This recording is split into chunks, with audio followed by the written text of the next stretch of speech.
a sétima e última leitura da Torá, e subiu Moshe de Arvot Moav, das planícies de Moav, para o Monte Nevô, para o cume da montanha que ficava próximo de Jericó, dava para ver a terra de Israel, e Hashem mostrou toda a terra, Gilad até Dan.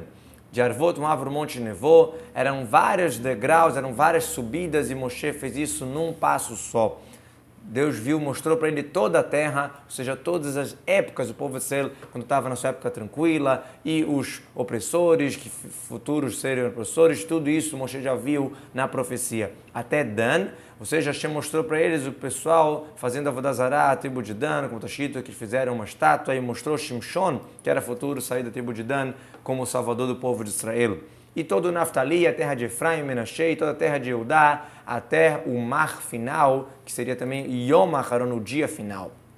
Todo o Naftali mostrou a terra de Naftali na sua tranquilidade, na sua destruição, mostrou Devorá, Barak, que saíam de Naftali, guerreando com Sisra e seus soldados, e a terra de Efraim e Menashe, ou seja, de novo, mostrou a tranquilidade e a destruição, mostrou Yoshua guerreando com os reis de Canaã, que ele veio de Efraim, e Gidon, que veio de Menashe, guerreando com Midan e Amalek. Tudo isso Moshe já estava vendo antes dele falecer. Toda a terra de Eudá também, na sua momento tranquilo, na sua destruição, a realeza do rei Davi, as vitórias do rei Davi, até o mar final, ou seja, até o mar do oeste, também eles viram momentos tranquilos de destruição. Outra explicação, não lê a Yom HaAcharon, e sim a Yom HaAcharon, o último dia. Kadosh Baruch Hu mostrou tudo o que ia acontecer no povo de Israel até a ressurreição dos mortos, até a chegada de Mashiach em breve em nossos dias.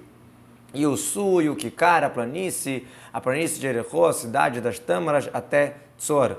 A Negev, toda a terra do sul. Outra explicação mostrou Me'arat HaMarpelá, onde estão os patriarcas, quando escrito Ve'aluba Negev, Evod, Hebron chama de Negev de sul. E o Kikar, Hashem mostrou para Moshe, Shlomo, moldando o tecido do Beit HaMikdash, quando escrito que no Kikar Yarden o rei fez, lá, ali na parte espessa da terra. E disse Hashem para ele, esta é a terra que eu jurei para Abraham, para Isaac e Jacob, dizendo para tua descendência, eu vou dá-la, eu mostrei para você nos seus olhos, mas lá você não vai passar.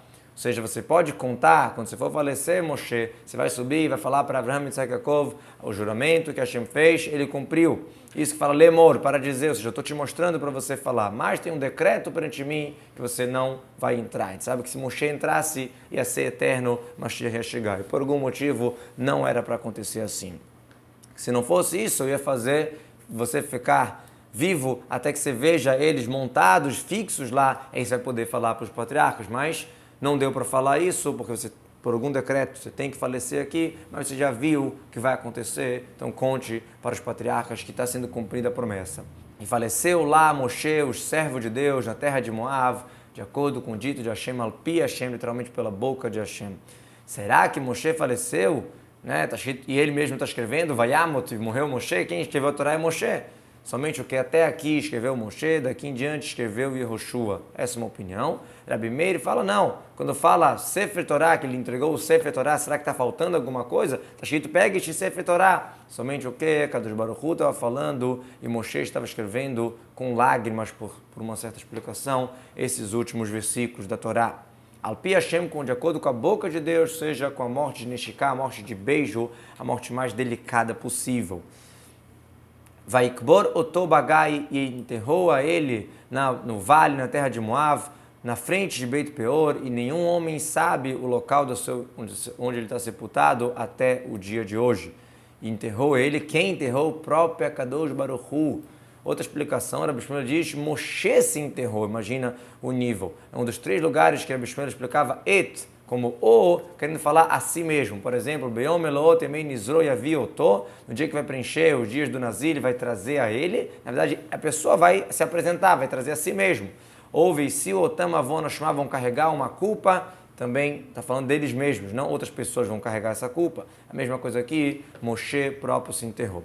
Na frente de Beit Peor, por que ele foi enterrado justamente no local, na frente de Beit Peor, onde fizeram idolatria?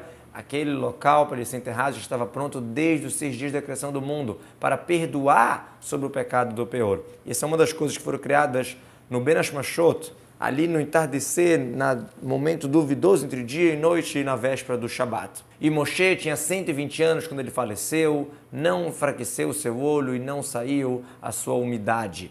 Mesmo depois que ele faleceu, não saiu a umidade dele, ou seja, não dominou a decomposição, não estragou o corpo dele, não mudou a imagem do rosto dele. E o povo eles choraram pelo falecimento de Moshe em Arvot Moav 30 dias, e se concluíram os dias de choro do luto de Moshe. Bnei Israel dá a entender os homens, mas quando Aharon faleceu, já que ele buscava a paz e fazia paz entre homem e seu semelhante, entre esposa e marido, por isso é escrito Kol Beit Israel, toda a casa de Israel, ou seja, homens e mulheres. Interessante, por que tem que falar isso aqui? Na verdade, isso mostra também o nível de Moshe, que Moshe ele era emet, ele era a verdade, ele era a Torá, ele era a lei, então ele não podia ser aquela pessoa que ia apaziguar, que ia arredondar pontas como Aharon fazia. Aharon era outra característica de Chesed e Moshe era emet, era a verdade.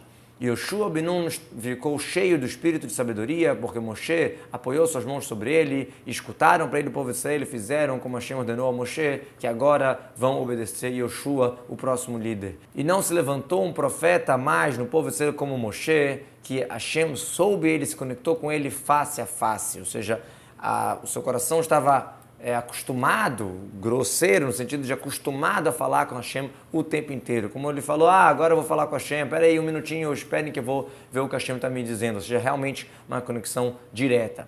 Para todos os sinais, os milagres que Hashem mandou ele fazer na terra do Egito, para o faraó, para os seus servos, para toda a sua terra, e para todo o braço forte e o temor grande que Moshe fez aos olhos de todo o povo de Israel. O que é o braço forte que ele recebeu a Torá com as tábuas nas suas mãos, e o temor grande, os milagres e forças que ele provou no deserto, que era Gadol e Nurá, temível, aos olhos de todo o povo de Israel. Isso que é uma alusão a isso que o coração dele levou ele a quebrar as tábuas nos olhos do povo de Israel, como está escrito, e Akadosh Baruch Hu concordou com a opinião de Moshe, por isso está escrito Asher Shibarta, que você quebrou. Na verdade, formam as palavras de Shar Kohachash Shibarta, está reto a sua força, que você tenha uma força boa por você ter quebrado as tábuas. A gente sabe que Moshe quebrou as tábuas para salvar o povo de Israel. Interessante que a Torá termina falando sobre quebrar as tábuas, sobre quebrar a lei, quebrar a Torá.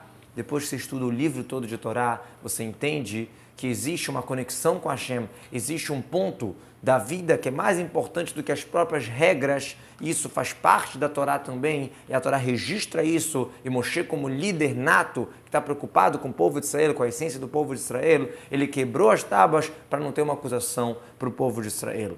E com isso a gente conclui o livro de Devarim. Se Deus quiser, vamos começar a gravar o livro de Bereshit. Quem quiser assinar o Veshinantam, que é parceiro do Rumash Diário, www.veshinantam.org.br, tem todo o material para acompanhar o livro de Bereshit, muito interessante, em português, fora de outras várias matérias de Torá.